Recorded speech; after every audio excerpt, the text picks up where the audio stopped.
de esta manera, queridos hermanos. Sería bueno, como hemos dicho al principio, que hemos empezado con el libro de los Hechos, que puedan estar leyendo a medida que vamos avanzando. Quizá usted ya leyó todo el libro de los Hechos. Lo interesante es que usted vaya leyendo, repasando. De eso usted también se va a enriquecer espiritualmente y de la misma palabra va a poder, sin duda Dios va a seguir hablando en nuestra vida. Pero en Hechos capítulo 4, verso 1 adelante dice: hablando ellos al pueblo, vinieron sobre ellos los sacerdotes con el jefe de la guardia del templo y los saduceos, resentidos de que enseñasen al pueblo y anunciasen en Jesús la resurrección de entre los muertos. Y le echaron mano y lo pusieron en la cárcel hasta el día siguiente, porque era ya tarde. Pero muchos de los que habían oído la palabra creyeron, y el número de los varones era como 5.000.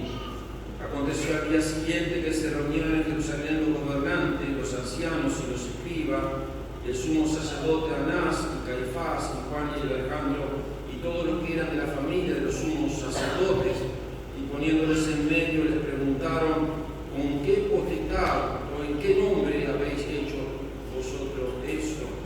Entonces Pedro, lleno del Espíritu Santo, le dijo: gobernantes del pueblo y ancianos de Israel, puesto que hoy se nos interroga acerca del beneficio hecho a un hombre enfermo, de qué manera éste había sido sanado, sea notorio a todos vosotros y a todo el pueblo de Israel que en el nombre de Jesucristo de Nazaret, a quien vosotros crucificaste y a quien Dios resucitó de los muertos, por él este hombre está en vuestra presencia sano. Este Jesús es piedra reprobada por vosotros los edificadores, la cual ha venido a ser cabeza del ángulo, y en ninguno otro hay salvación, porque no hay otro nombre bajo el cielo dado a los hombres en que podamos ser salvos. Entonces, viendo el denuedo de Pedro y de Juan, y sabiendo que eran hombres sin letra y del vulgo, se maravillaban y le reconocían que habían estado con Jesús. Amén. Quiero hablarles, hermanos, de cómo nosotros podemos demostrar el amor del Señor, cómo nosotros podemos hablar de este Dios, cómo nosotros podemos llegar a un punto de defender la fe de lo que hemos creído. Y sin duda lo que ha pasado en este momento no era el momento más favorable para los discípulos, pero cómo realmente nosotros podemos demostrar el amor de Dios. Yo pensando un poco, ustedes saben que, bueno, mis hijos ya tienen más de 28 años, 27, llegan a mí un poquito más, de menos, de 2, pero por mucho tiempo, cuando ellos eran niños, me regalaban algunas postales del Día del Padre, y algunas tengo, todavía me la dejaba ahí sobre el escritorio, y muchos de ellos me ponían: te quiero, papá. Cuando eran los más grandes sacaban una foto juntos, porque fue un trabajo en la escuelita de acá del templo, y también me pusieron: te quiero mucho, papá. No sé cuántas veces recibí en todos estos años esa expresión de mis hijos: papá, te quiero mucho, a pesar de los años. Y qué lindo, realmente, qué lindo recuerdo tiene uno de esas cosas maravillosas. Y bueno, un hijo demuestra el amor de esa manera a su padre. ¿Cuántos de nosotros podemos demostrar el amor a Dios? Hay un Dios que nos amó, Jesucristo, se entregó su vida por nosotros. Y sin duda esta repercusión espiritual, como les decía al principio, hermano, tuvo un efecto. Y ellos estaban dispuestos a demostrar el amor de Jesús, porque habían estado con él. Imagínense que el pueblo vinieron sobre ellos. O sea, no hubo una reacción positiva al milagro que había sucedido aquel poco del capítulo 3. Por eso es tan importante que esta lectura de la palabra de Dios va unida al capítulo 3. Todavía no hemos terminado la enseñanza, porque esa repercusión espiritual nace por el capítulo 3. Aquel hombre que había sido sanado, que estaba al frente de la puerta hermosa, y que mirando los ojos, esperando recibir algo de él, de estos discípulos Pedro y Juan, él le dijo: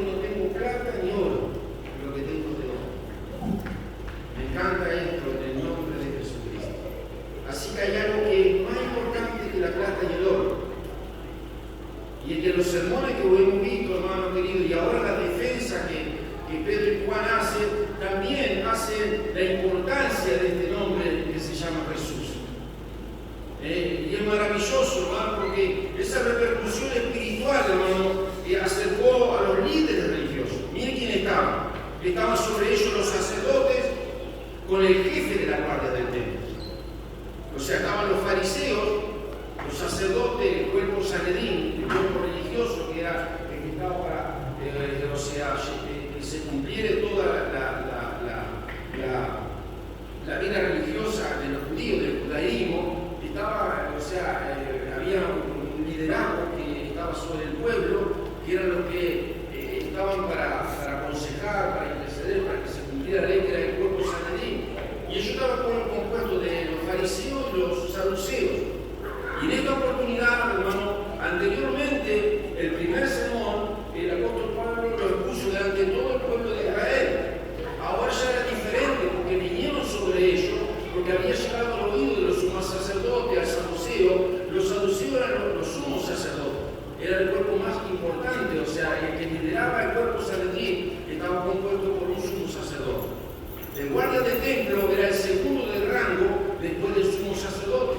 Era el que estaba a cargo de controlar el orden de todo lo que sucedía dentro del templo. Y sin duda llegó la noticia hacia ellos, y la reacción hacia ellos, hermano, fue, dice la Biblia, resentido, dice el verso 2, de que enseñasen al pueblo y anunciasen en Jesús la resurrección de entre los muertos. ¿Por qué estaban resentidos? Porque los saduceos no creían en la resurrección.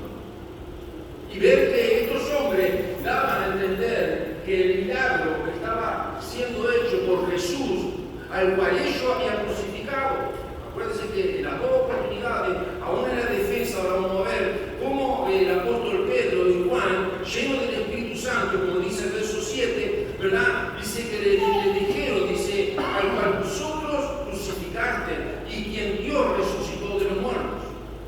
O sea, en las dos oportunidades le dejan las cosas claras. Entonces ellos resentidos que agarran, los meten, hermano, en la cárcel.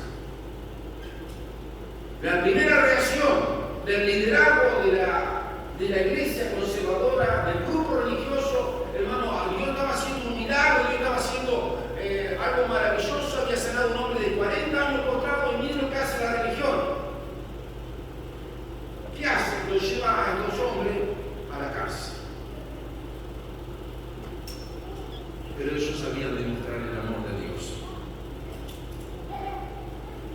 Por eso quiero hablarles por lo menos de tres maneras que nosotros podemos dar o demostrar el amor del Señor. ¿Cómo ellos pudieron demostrar el amor del Señor? Porque acá nace la pregunta. Al día siguiente dice que los donantes lo traen, y allí estaban de nuevo el sumo sacerdote, Anás, Caifás, aquellos que también habían sido, hermanos, que habían estado frente a Jesús. Y también estaba Juan y Alejandro y todos los que eran del familia del sumo sacerdote. Y poniendo en medio le preguntaron: ¿con qué potestad o en qué nombre habéis hecho vosotros esto? Ellos estaban dispuestos a demostrar el amor del Señor. Lo primero que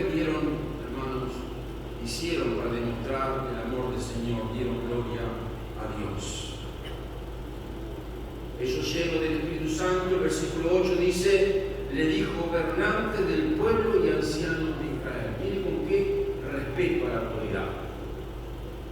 Mire con qué elocuencia habla Pedro y Juan. Aunque más adelante dice que eran hombres vulgos, sin letras, pero ellos reconocen la autoridad que estaban al frente. No se sienten superiores, como diciendo: ustedes ignoran esto, no saben de esto, lo otro. No. Gobernantes del pueblo y ancianos de Israel. Mire cómo hacen la defensa, puesto que hoy se nos interroga, verso 9, acerca de este beneficio hecho a un hombre enfermo, por no decirle 40 años de enfermedad.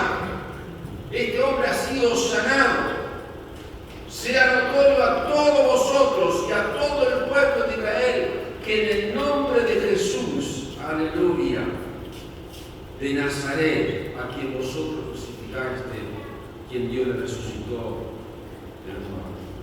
Hermanos, Dios usa a Pedro y a Juan para dar una defensa, hermanos, maravillosa de lo que Dios había hecho con este hombre. Pero para ello, hermanos, no fue difícil. Los discípulos enseguida, hermanos, atribuir el mérito a Jesús. ¿Cuánta gente hoy en día sucede cualquier cosa, hermano, y siempre el ser humano trata, cuando sucede algo lindo, algo precioso, cuando uno hace algo, ¿quién fue? Fui yo. ¿Verdad que siempre que la persona parece el ser humano que siempre quiere que el reconocimiento venga hacia su vida? Pero ellos, hermano, enseguida muestran, hermano, con eficacia, con conocimiento, con contundencia, diciendo es en el nombre de Jesucristo, hermanos. Ahora, ¿por qué Pedro y Juan pueden reconocer enseguida que Jesús es el que había hecho esa obra maravillosa? Pedro y Juan, hermanos, aún Pedro, hermano, había sido un hombre que había pasado por ciertos momentos difíciles en la formación que Jesús había tenido con él cuando él estaba siendo un discípulo de Jesús. No fue fácil. No es fácil a veces dar la gloria a Dios, hermanos. En una oportunidad, un grupo de estudiantes estuvieron en una clase de geografía y el profesor le hace una tarea a los alumnos de tercer grado y les pregunta cuáles son las 7 maravillas del mundo. Entonces el profesor le dijo: le voy a dar 10 minutos para que usted exponga cuáles son las maravillas del mundo. Después que todos habían terminado y levantando su mano y empezó a tomarle lo que cada uno había puesto, coinciden con la mayoría de ellos. Bueno, empiezan a decir las grandes pirámides de Egipto, el canal de Panamá, la gran muralla de China, la torre. La mayoría, o sea, coincidía con todo. Y una última niña jovencita, que todavía faltaba, que no había entregado la lista, el profesor se acerca y: ¿qué tú pusiste? Y esa niña, esa joven, con mucho temor, dice: no sé qué me da, profesor, decir lo que yo puse porque no coincido con lo que la mayoría ha puesto. Pero digo porque sin duda algo habrás evaluado que cuáles son las maravillas. Y ella dijo: el poder tocar, el poder saborear, el poder ver, el poder oír, el poder tener esperanza, el poder reír y el poder amar. Cuando esta niña termina de exponer esto, queda un silencio en toda la sala. Un sabio dijo: es demasiado fácil para nosotros contemplar las hazañas humanas y llamarlas maravillas, mientras pasamos por alto las cosas asombrosas que Dios ha puesto en nuestro mundo cotidiano. La misma vida es maravillosa, asombrosa y milagrosa. Todos tenemos que agradecer a Dios. Hermanos, dar gloria a Dios. Yo creo que una vez conté a ustedes, yo tuve la oportunidad de viajar a Paraguay y bueno, lo primero que hicimos con el grupo que fuimos de hermanos de la iglesia y el pastor, habíamos ido a un viaje medio de exploración misionera, me acuerdo, creo que Marisa estaba allí en Paraguay, en la ciudad de Espíritu Santo, y fuimos a recogerla en los tiempos, hace muchos años. Y bueno, todos íbamos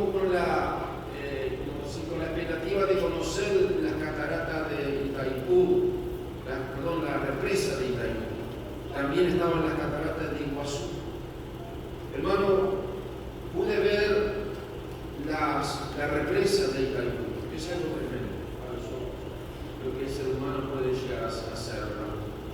Lo que tiene 24 o 32, ahora no me acuerdo bien, Urbina, lo que es Alto Grande, tiene 12, es mucho más grande.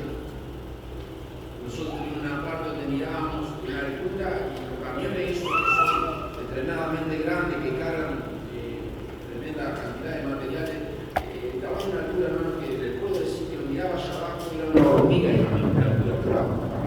Algo tremendo. Es algo maravilloso lo que hace el ser humano, sin duda. Con la sabiduría y el conocimiento que Dios le ha dado. Pero cuando fui a la catarata, hermano querido, la gloria de Dios es mayor. La naturaleza de Dios es mayor. El hombre ha hecho cosas maravillosas, pero lo que ha hecho Dios sobrepasa todas las cosas, hermano. ¿Por qué pudo dar gloria a Dios, hermanos? Porque Pedro y Juan sabían quién era, hermanos. Ellos sabían quién era Jesús. En una oportunidad, Pedro y Juan estaban pecando cuando Jesús los eligió como discípulos y habían pecado toda la noche. Ellos habían cedido para que Jesús estuviera predicando desde la barca. Y después de haber terminado de predicar, Jesús le dice: entra en el mar adentro. Y le dice: tira la red. Y Pedro le dice a Jesús: Maestro, hemos trabajado toda la noche y no hemos pecado en nada, sin embargo, por tu palabra la echaré. Y cuando echaron la red, hermanos, fue un milagro tremendo la pesca. Y Pedro miró a Jesús y cayó de rodillas y le dijo: apártate de mí, porque soy un hombre pecador. Hermano, Pedro se había dado cuenta, hermanos, que él seguía siendo, hermanos, un hombre limitado, un hombre dependiente de Dios, y reconocía la grandeza de Dios. Y esto también sucedió algo similar, hermano, cuando Dios visitó, hermanos, a Isaías. ¿Se acuerdan en el templo? Isaías allí, hermanos, aleluya, tuvo un encuentro con el Señor maravilloso. Y cuando tuvo ese encuentro maravilloso con el Señor, él dijo: ay de mí, que soy un hombre impuro y habito dentro de un pueblo de labios impuros, porque he visto al Señor. O sea, hermanos, cuando uno reconoce, hermano, lo que pecadores que somos, cuando reconocemos lo poco que somos, hermano, y lo dependiente que somos, podemos darle la gloria al Señor en todos los asuntos de nuestra vida, hermano querido. Por eso, hermano, necesitamos reconocerle a Él. Y esto lo podemos hacer, hermano, cuando estamos llenos de Dios. Si hay algo, hermano, de lo que somos nosotros, o lo que somos cada uno de nosotros, estamos en este lugar, es por el nombre de Jesús. Es que el nombre de Jesús, hermano, nos ha transformado, nos ha cambiado, nos ha perdonado nuestros pecados y nos ha levantado y nos ha puesto en un lugar de privilegio. Pero cada día debemos depender de nuestro Dios, así como lo hizo Pedro.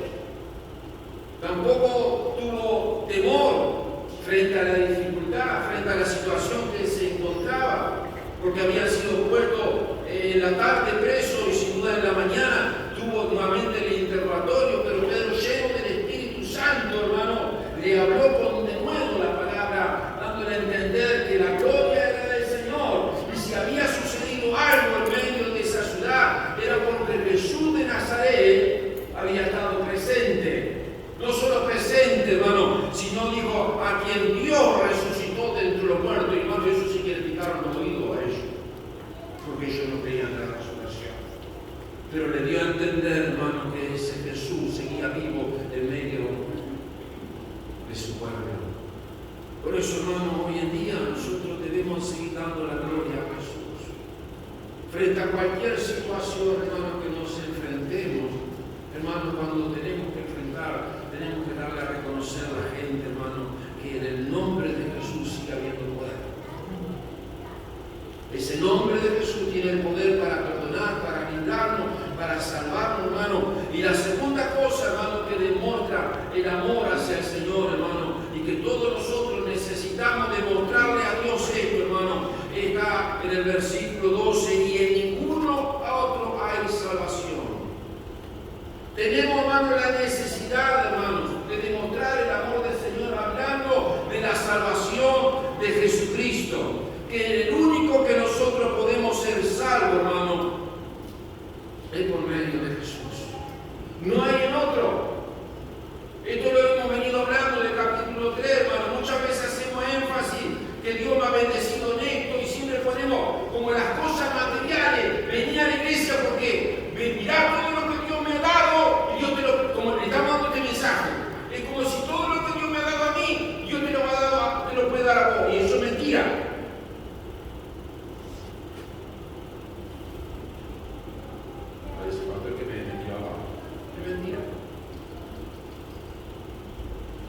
Porque lo que Dios promete es salvación, es vida transformada, es un cambio de vida.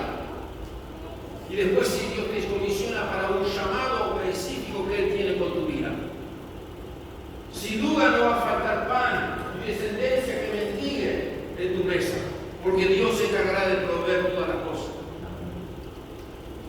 Como lo hemos dicho, hermanos queridos, ahora que estamos con los diferentes propuesta de evangelismo en cuanto a operación, ahora que tenemos operación operación Juan, hermanos queridos, que estamos con este proyecto de evangelismo, hermanos, acuérdense que todos los discípulos fueron similares a Jesús, no tuvieron donde recostar su cabeza. Entonces nuestro mensaje, hermano, no puede estar en lo material. Nuestro mensaje, ¿dónde tiene que estar? En Jesús. No cambiemos el mensaje. Porque ¿qué pasa? Cuando la gente viene y después, pero a mí no me dio el auto que vos tenés, no me dio la camioneta que vos tenés, no me dio la casa, no me dio el avión que vos tenés, entonces, entonces Dios me falló. ¿Se da cuenta? Bueno, es así. El mensaje de Jesús, el que nos salva, el que nos perdona, el que nos transforma, y hermano, nos hace estar contentos con lo que tenemos. Amén. Y felices, gozándonos con el trabajo que tenemos, con la salud, con la fuerza. Volvemos al mensaje del principio, de la experiencia de esta joven que, hermano, pudo decir y opinar de las 7 maravillas que ella vio. Todos los estudiantes vieron lo que el ser humano puede hacer, pero ella pudo ver lo que Dios puede hacer. Señor, denos ojos espirituales para ver lo que tú quieres hacer, hermano. Hermano, la salvación son buenas noticias para el mundo pecador. El mundo necesita escuchar, hermano, esta buena noticia. Y estos varones, Pedro y Juan, no se callaron. En el primer sermón, hermano, pero no lo logran ellos, son los medios de Jesús, es la predicación de la palabra, hermano, 3.000 personas acuden. En la segunda predicación, hermano, 5.000 personas acuden a Jesucristo, hermanos. La persona en que nosotros tenemos que enfocar nuestro mensaje a mi vecino, a mi amigo, es Jesucristo. ¿Cuántos de ustedes saben el nombre de su vecino? No le va. Pero mi preocupación tiene que ser saber el nombre de mi vecino. Si lo quiero ganar para Cristo, ¿no? ¿Cómo? No sé qué tiene esto, pero nunca fue buen día, buenas tardes, ¿cómo le va? Nunca fue. Bueno, si usted quiere ganarlo a Cristo, usted tiene que tener relacionamiento con la gente, tiene que tener diálogo, porque si no, nunca lo va a ganar. No, estoy orando, pastor, pero no alcanza con orar. Usted tiene que romper una barrera para llegar con el mensaje. ¿Se da cuenta? Gracias, amén.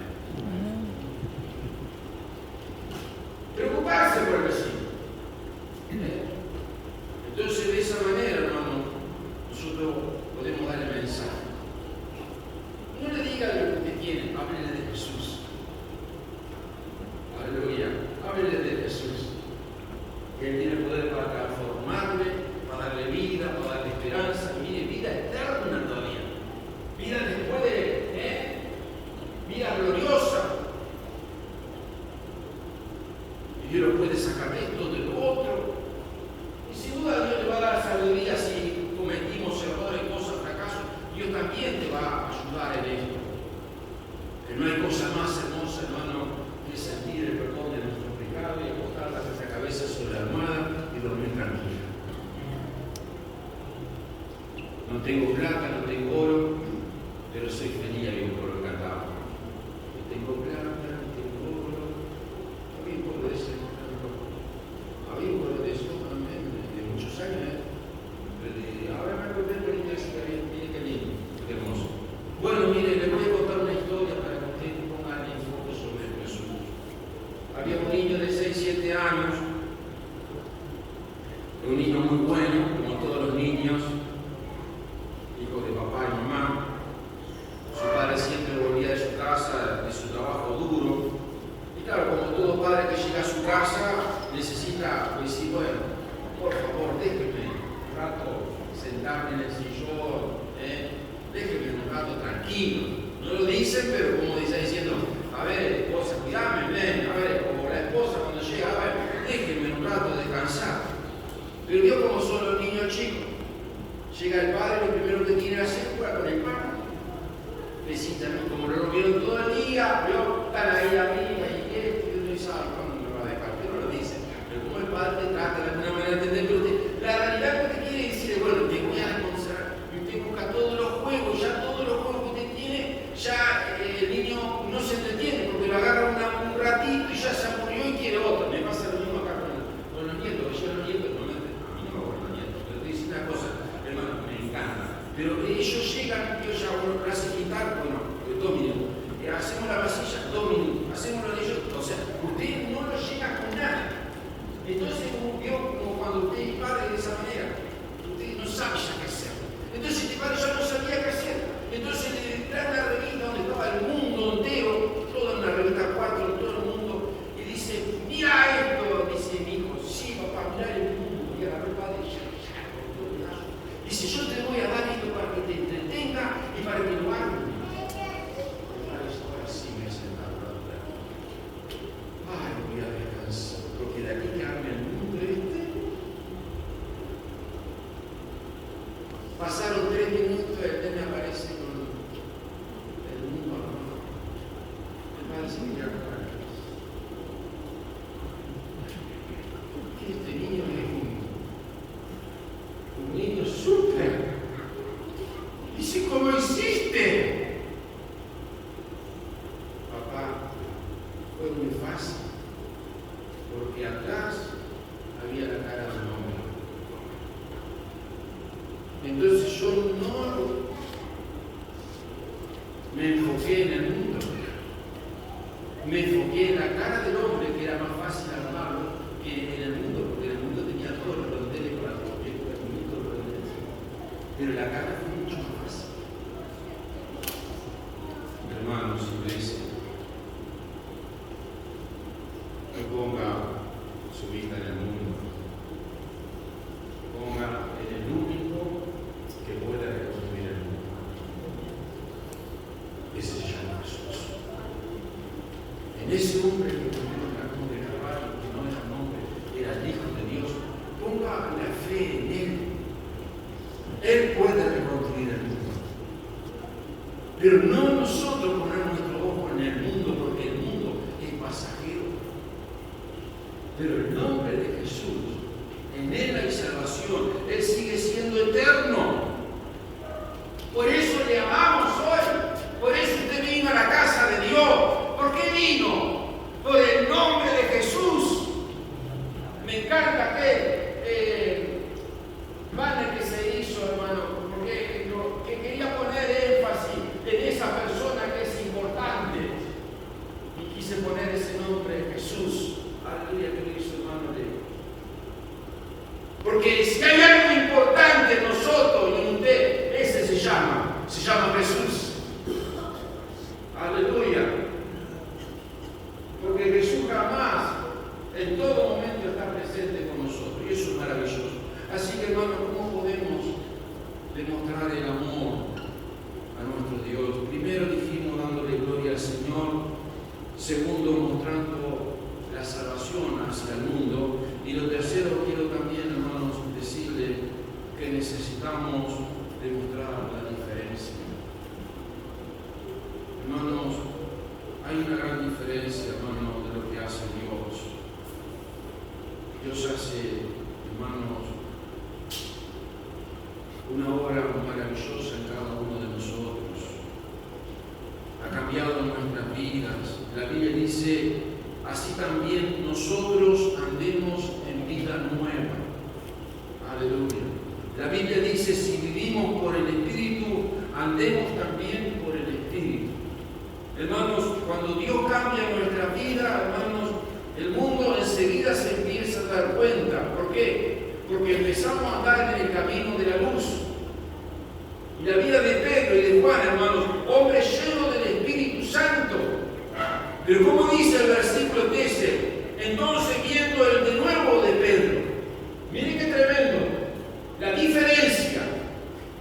Hombres pecadores, sencillos, trabajadores, no tenían empresa, no tenían esto, no tenían lo otro, no tenían quizá una casa, no tenían nada, pero la autoridad, los gobernadores, el Sanedrín, los sumos sacerdotes, la gente, hermano, de la autoridad, reconocieron en la vida de Pedro y de Juan hombres sin letras y de burgo. Mire, se maravillaban. ¿Qué es lo que vieron en Pedro y Juan? Entonces ahí está el énfasis de nuestro mensaje. Hermano, la gente tiene que seguir viendo a nosotros bien, a Jesús. No lo que yo logro, no. Lo que Jesús logra en nosotros. ¿Se da cuenta? Porque Él sigue siendo, hermano, lo más maravilloso que nos pueda suceder. En el versículo 13, me encanta en otra versión, hermano, si se lo voy a leer, dice, al ver la valentía. O sea, Reina Valera, si usted leyó junto conmigo, dice, viendo con de nuevo. Pero hay una versión que dice, hermano querido, al ver la valentía de Pedro y Juan, y darse cuenta de que eran hombres sin inclusión ni preparación, se maravillaron y comprendían, mire que interesante, que habían estado con Jesús. Me encuentro otra versión que también puse, hermano, y al ver la osadía de Pedro y Juan, y darse cuenta de que eran hombres sin inclusión ni conocimiento, se maravillaban y reconocieron que habían estado con Jesús. Hermano, Pedro y Juan no tenían nada especial, salvo una cosa. ¿Habían estado con quién? La pregunta, ¿usted ha estado con Jesús?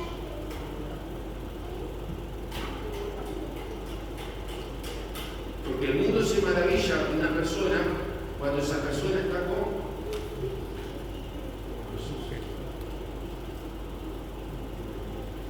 no sé si llega en auto, en moto, si llega a pie, en bicicleta, si tiene traje, tiene esto, no. La gente ve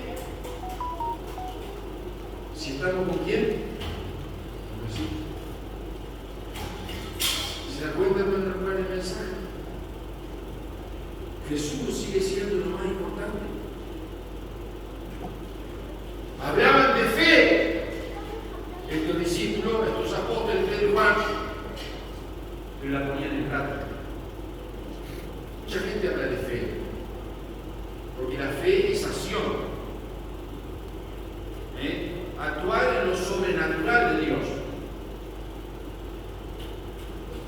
Pero muchas veces nosotros somos incrédulos.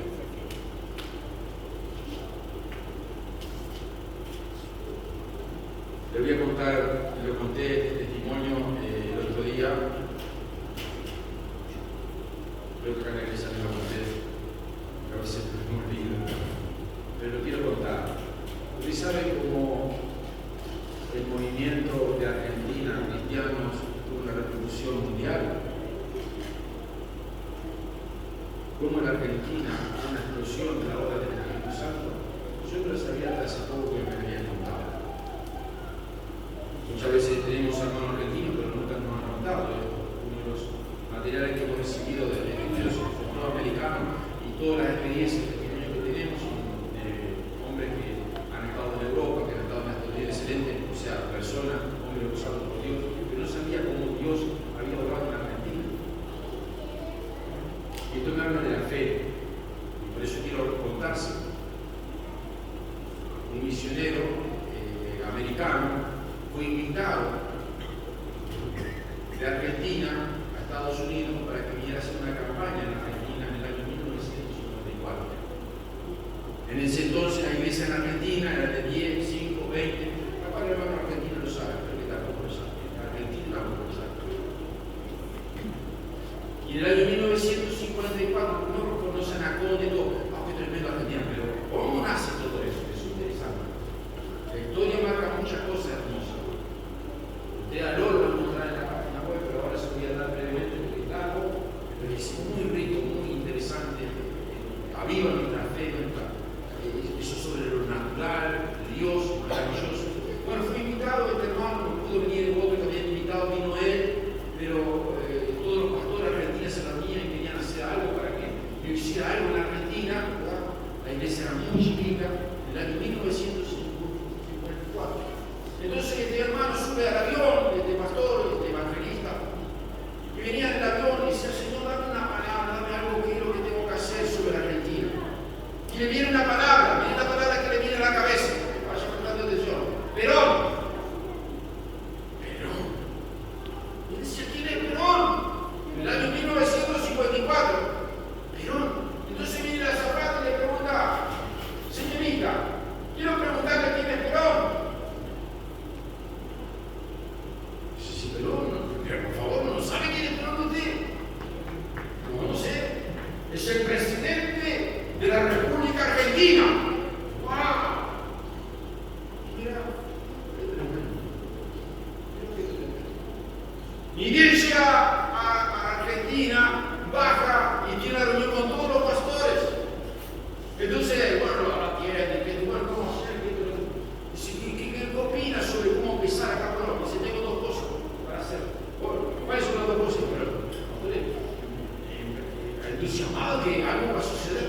Dice, primero quiero hablar con el presidente Perón, porque claro, había salido que Perón era eso en el avión. ¿Cómo? Dicen todos los pastores, ¿cómo? ¿Sabe que usted tiene que ir a la Casa Rosada? Que es un lugar que usted no puede entrar. Usted quiere, nosotros tenemos la suya, usted quiere, viene de Estados Unidos y quiere bajar el avión, quiere decir que usted quiere hablar con el presidente de Estados Unidos, de Argentina. Usted dice, no, eso es imposible. ¿Y cuál es la segunda? Y quiere un estadio para 25.000 personas, menos, ¿dónde lo conseguimos? Pero si yo no hago estas dos cosas, yo me voy. Porque Dios me habló de Perón y me habló del estadio de 25.000 personas. Y bueno, ¿y qué va a hacer? Y me voy a la Casa Rosada, dígame dónde es. Y yo te voy a la Casa Rosada. ¿Sabe lo que es una persona americana? Llegar a la Casa Rosada es como venir a la casa del presidente y golpear la puerta y ¿qué son? Así nace el movimiento en Argentina, en el año 1954. Nunca lo cuentan esto. Dice, señor, no puedo contar. Y van y golpea y bueno, y allá la atiende, mire, ¿quién vengo a hablar con el presidente? Perón, el guardia lo mira y dice, usted, váyase, por favor, acá. Lo único que puedo hacer con usted es que hable con el secretario, pero usted con el presidente imposible. Todavía que le faltaba el habla de español. Yo lo que puedo hacer es que usted hable con el secretario. Entonces allá lo hacen pasar, llega a hablar con el secretario y dice, secretario, ¿qué me quiere usted? Le dice su nombre. Dice, yo quiero hablar con el presidente, pero esto es imposible. Yo la atiendo acá, usted se va. Y cuando él se da vuelta, el hombre el misionero de evangelista que el hombre, el secretario, reñaba.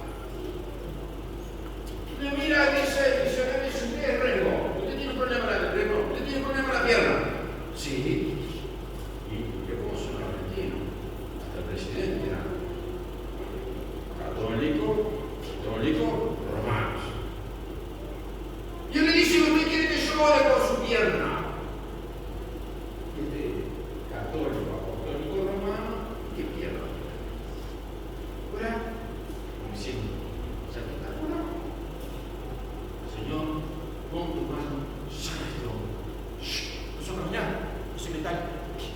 Y lo miró. Usted quería hablar con Perón. Enseguida le consiguió la audiencia. Allá fue el presidente. Hay un señor que quiere hablar con usted. Como era el secretario, y ya había hecho todo, los pasos a seguir. Tráigalo, pero cuando va y entra en la sala del presidente, estaba todo oscuro, cerrado los vidrios, todo. Una cosa de muerte, de cuidado. Llega donde está el presidente y le dice, ¿qué dice? ¿Cómo se llama? ¿Qué está haciendo acá? Bueno, vengo acá a pedirle al presidente que necesito un estadio de 25.000 para hacer una campaña evangélica, para predicar a Cristo. Dice, usted está todo bien, dice, pero usted es imposible. Pero es imposible hacer esto acá. Somos católicos, apostólicos, romanos. Toda nuestra institución, todo nuestro país. Y dale usted permiso, no, está todo cerrado. Entonces, este hombre, con sabiduría de Dios, él vio que estaba todo oscuro, y cuando vio que la mano del presidente tenía todo como un sarpullido en su piel. Y cuando lo miró, dice, permítame, presidente, si usted está de acuerdo que yo dé por su mano. Y mira, dice, ¿qué pierdo? Igual que el secretario, ¿qué pierdo? Soy católico, apostólico, romano, pero si ahora capaz. Y él dijo, Señor, sana el presidente Perón. ¿Qué pasó en la mano y en el cuerpo del presidente Perón? Sí, Señor. Abran las ventanas. ¿Qué quería usted? Un estadio de 25, le doy un estadio de 50.000, le doy la prensa, le doy la televisión, ¿qué más necesita? Le doy todo lo que usted necesita. En el año 1954, 52 días de campaña, todos los estadios llenos, más de 50.000 personas. Fue la repercusión espiritual sobre Argentina del avivamiento del Espíritu Santo. Después vinieron otros evangelistas, pero la historia nace ahí, de un hombre que actuó en fe, le creyó a Dios. ¿Se da cuenta? Sin oro y sin plata. ¿Qué es lo que tenía? Lo tenía Dios. Hermanos, necesitamos tener fe. Creer habla de conocimiento. Yo conozco que no puede ser, pero la fe es actuar, es diferente. Por eso, hermanos, eran hombres corrientes, eran hombres igual que nosotros, pero hacían cosas extraordinarias. Se suponía que el mundo los miraba como ignorantes, pero poseían sabiduría de Dios. Lleno del Espíritu Santo, empezó a hablar. Y miren, no fueron muy elocuentes, pero le respetaron. Gobernantes, le dijo, el pueblo y ancianos de Israel. Respetaban las autoridades, no menospreciaban las instituciones, pero daban a conocer el mensaje. Parecían estar muertos, pero tenían valentía. Porque sabían que había un Dios, hermanos, que seguía viviendo poderoso sobre nuestras vidas. Hermanos, para culminar, debemos demostrar el amor de Dios al mundo que está necesitado. Siempre tenemos que darle gloria a Jesús. Él que ha hecho todo en nosotros. Segundo, hermanos, tenemos que hablarle que Él es el Salvador. Él es el único que puede traer salvación. Y lo último que tenemos que decir, hermano, que hay una diferencia que Dios marca sobre la vida de aquellos que le creen. Aleluya, hay una diferencia. El que Jesús hace la diferencia en cada una de nuestras vidas. Cuántas cosas que puede hacer de personas, hombres y mujeres, hermanos, que demuestran el amor de Dios de esta manera. Dios lo que necesita gente, como bien dice el versículo 13, que hayan estado con quién, con Jesús. ¿Cómo es estar con Jesús? Es la gran pregunta que sería lindo enseñar. Bueno, hermano, usted se congrega, está con Jesús. Usted lee la Biblia en su casa, es estar con Jesús. Usted se arrodilla, ora, pedir cumplimiento a Dios, eso es estar con Jesús. Usted habla a su vecino, eso es estar con Jesús.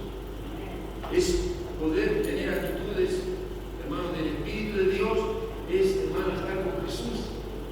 Permita que Jesús esté con usted. Entonces usted podrá ver, hermano, y demostrar al mundo el amor de Dios que vive en cada uno de nosotros. Oramos al Señor. Señor, gracias en esta tarde por tu presencia. Gracias por tu palabra, que siempre, Señor, nos trae esperanza, nos trae vida, nos trae desafíos, Señor, de poder confiar en este Dios grande y poderoso, Señor. Aprendemos de estos discípulos tuyos, de Pedro y Juan, Señor, hombres valientes, hombres que para el mundo, Señor, no mostraban mucho interés, pero eran hombres usados por ti, Señor. Hombres que dejaron en alto el nombre de Jesús. Señor, ayúdanos en este tiempo, Señor, darte la gloria a ti. De todo lo que tú nos haces, Señor, en nuestra vida, es solo por Jesucristo. Nada de lo que nos sucede es por logro nuestro. Solo por ti, Señor. Señor, ayúdanos a hablar este mensaje. Que en ninguno otro hay salvación, solo Jesús. Aleluya, el único que nos puede salvar. Pongamos en alto a Jesús y marquemos la diferencia, Señor.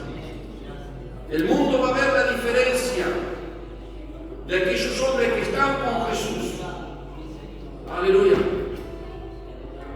La gente se maravilla porque reconoce, ve cambio, ve actitudes, Señor. Hombres que son llenos de tu Espíritu, de tu gloria. Señor, marca hombres y mujeres en este lugar. Aleluya, que estén contigo. Y cada día deseen estar en tu presencia. Reconozcan a ti, Señor, y se humillen delante de tu presencia. Que levanten manos santas, Señor, a tu altar.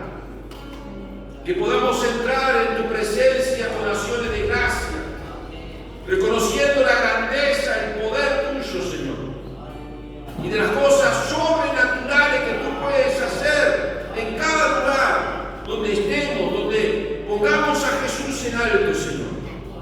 Aleluya, Jesús. Gracias, Señor. Gracias, Jesús. Qué maravilloso eres tú, Señor. Aleluya, Jesús. Oh, en el nombre de Jesús. No te avergüences jamás del nombre de Jesús. Aleluya. Es el nombre que sobre todo nombre. Aleluya, Jesús. Gloria al nombre del Señor. Gracias, Jesús. Gracias, Jesús. Quiero contar hoy el testimonio ya que no están de sus hijas, pero lo dije en el velorio de hermana Juana. Hay cantidad de hermanos que en la vida de la iglesia me han enseñado a morir. No solo la Biblia nos enseña a morir, sino a hermanos que nos enseñan a partir de esta tierra. La visitamos a hermana Juana, mamá de Joana y Luisa, todo este tiempo antes de que Dios se la llevara. Pero el día que fue internada, pues todavía antes, cuando sus hijas nos avisan que había sido nuevamente internada, mi esposa logra hablar con su hija que estaba en su cama y nosotros fuimos después enseguida, o fui yo, porque mi esposa ese día no pudo ir y el último día antes de fallecer porque va mi esposa a visitarla. Pero mi esposa cuando habla con su hija ese día antes de internarse, está ahí y le pregunta, ¿y cómo está? Y bueno, mamá dice que para Dios nada es imposible. ¿Se da cuenta? Al borde de salir de este mundo. Hermana Juana tenía la confianza, la valentía, que Jesús seguía siendo grande, no había cambiado. O sea, la expectativa para ella, o para el ser humano, parece que la muerte era la derrota. Para ella era que para Dios nada es imposible. Aleluya, esa palabra la dije en el velorio porque son palabras que me impactó, ¿verdad? Hombres que nos enseñan, mujeres que nos enseñan a partir de esta tierra con la fe intacta en Jesús. Eso no cambia nada. Que Dios te bendiga, hermano, y que Dios te lleve hacia adelante.